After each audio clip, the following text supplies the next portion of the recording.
So first things first, you can see here that this is not your typical 4-inch drain job. We are literally dealing with quite large pipe for this particular one, because not only do we have the issue of grading and other issues. There's my son who doesn't want to be in this video, so I'm definitely catching him.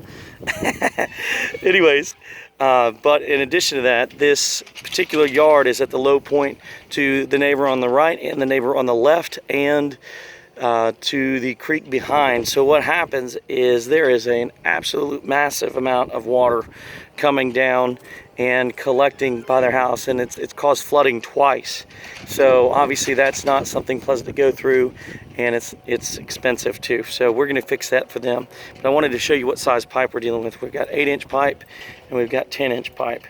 We're going to be putting that in ground to carry large amounts of water. But that being said, the solution we came up with was, since we can't do the typical run it down to the curb and punch it out, which has actually been attempted here before, we actually, hopefully you can see this, there is a storm drain that runs along the front. And the way we figured out that that was an option is we looked around, and sure enough, there's 2 storm drains. You notice the storm drains are actually uphill from us. But we checked, looked in the hole, made sure there was pipe coming this direction that was big enough, and there is. So we decided that we would dig down deep enough. Now that is a matter of grading to see 2 things you're going to need to know. You're going to need to know how deep the bottom of your pipe is, and you're going to need to know how long of a distance you need to run, and from that you can figure out how much drop that you're going to need. And you need to check out if that pipe is low enough before you start digging, because if you don't have the right grade, which is 0.5% in smooth pipe and 2% over land, then all you're going to end up with is a whole lot of pipe in the ground that doesn't go where, that can't carry water to where it's supposed to go. So that was something we had to determine first off to find out if this was something that was doable or not. Fortunately it is. So let me just walk around, show you a little bit more. So what we're going to do is from the curb all the way 100 feet back till just behind that pipe there, we're going to have smooth 10-inch pipe that's in the ground.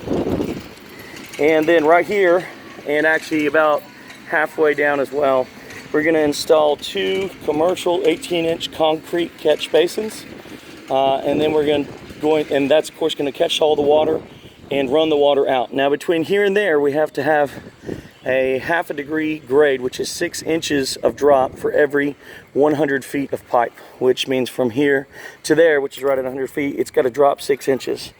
Now from here all the way over here, we are going to take it, we're going to have the water coming to the drain through the use of an overland swale. And so we're keeping the water above the ground. It's actually the best way to fix any drainage solution, if it's possible, to always keep it above water. You don't ever have to worry about clogged pipes or broken pipes in the future, and you just let gravity do its thing naturally. We couldn't do that here because we needed to have less drop. We didn't have enough room to do it overland the whole way, so we had to take it underground to buy some extra footage. But basically at the peak, or at the end point or center point of that U-shaped swale, is going to be the highest point, and it's going to run downhill this way from there to that drain here. We're still obviously working on the grade, and it's not done yet. So again, this will be the high point, basically right in front of that bucket, and that will catch all the water that's running from uphill, will run and get caught right here and flow all the way around.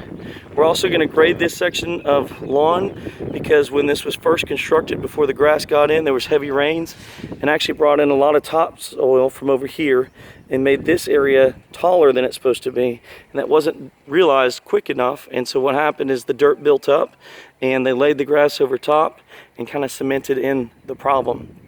So we're going to fix that now.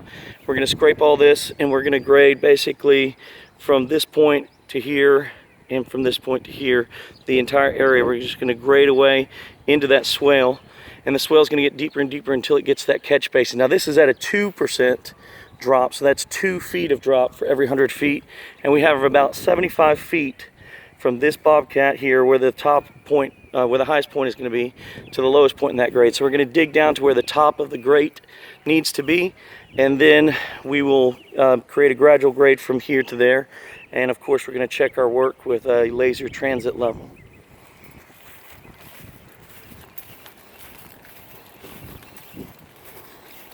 Just a quick shout out, we pretty much use ProStar Rental for almost all of our needs. The guys do really awesome. So if you've just got a weekend project in Tyler, they're almost certainly going to have what you need. On top of that, they also carry trailers and everything else and tools. So it's kind of a one-stop shop for your not so common jobs that you may be doing. Over here, you see that high point again, and we're going to grade it gradually. We're kind of make a what do they call it, a detention pond here, but not that big.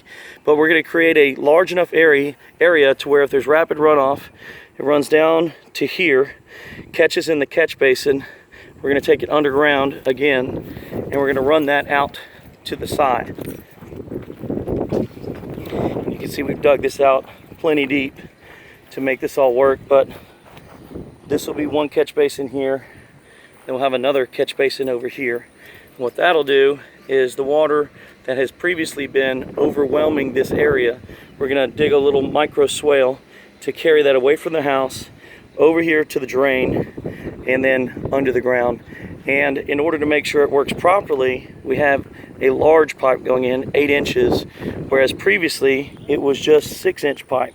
Now that's only 2 inches difference, which may not sound great, but when you actually do the calculations, it's significantly more water flow capacity. And then most importantly, unlike the previous contractor's attempt, the end point of this pipe is going to be well lower than the lowest point, the highest point here. So what that's going to create is the ability for it to constantly drain down. Previously, since the pipes were higher at the road because they came out at the curb, the pipes were higher than here where their inlet box was. What would happen is the water would have to fill up to a certain level before it would even begin draining. And obviously, that's not good because that's going to flood your house. So you've got to be very careful what you do. If you're going to hire somebody, you really need to make sure and ask them for their plan, get detailed information. And you know, the last thing you want to do is get the guy that maybe is half as expensive as the guy you really want to go with, only to find out that he doesn't fix the solution. And then magically you can't get him on the phone anymore, and you have a big nightmare. Because now you have to not only fix it, you have to undo what he did wrong and put it all back. So, one last note. Same thing over here. We're tying in down at the storm drain. This is actually 5 feet deep, 5.5 feet deep over here, and it's 4.5 feet deep over there. So this is actually lower, and we can have a longer run here since it's lower. One last note I wanted to mention is this. We also, like I said, the best way to deal with drainage problems is overland. Sometimes that's not always an option, and you have to go underground. Actually, often that's not an option. So the one thing I wanted to mention is that we, on both sides of this job, have a backup plan, a safety net, if you will, 2 ways. Number one, if for some reason in the future these big, huge pipes get clogged, which is very unlikely, but if they did, we still are going to have a gentle grade from the top all the way down to the bottom to where the water can get on its own all the way out without having to go underground and at least exit into the street. Number two, along the back of the house, we're going to dig a French drain. Since there's not much slope away from the house, we're going to dig a French drain all along the back of the house, so any runoff that does happen to make it, even in a belly, just a huge massive downpour, sheets of water coming out, is going to make it all the way down to that house. And if it actually bypasses the swale miraculously somehow, it's still going to be caught by the French drain, not getting to the foundation, and it's going to go out to the sides. So, hope this was insightful. Hope you enjoyed it. I know it's not the shortest video in the world, but I wanted to do it this way. I'm going to have this posted on YouTube, and then I'm going to share this YouTube video to Facebook because I got tired of all the crappy images I was getting from Facebook trying to do this live. but still unedited, still real, and hopefully still informative. Let me know what you think, guys. If you liked the video, like it, share it. Thanks.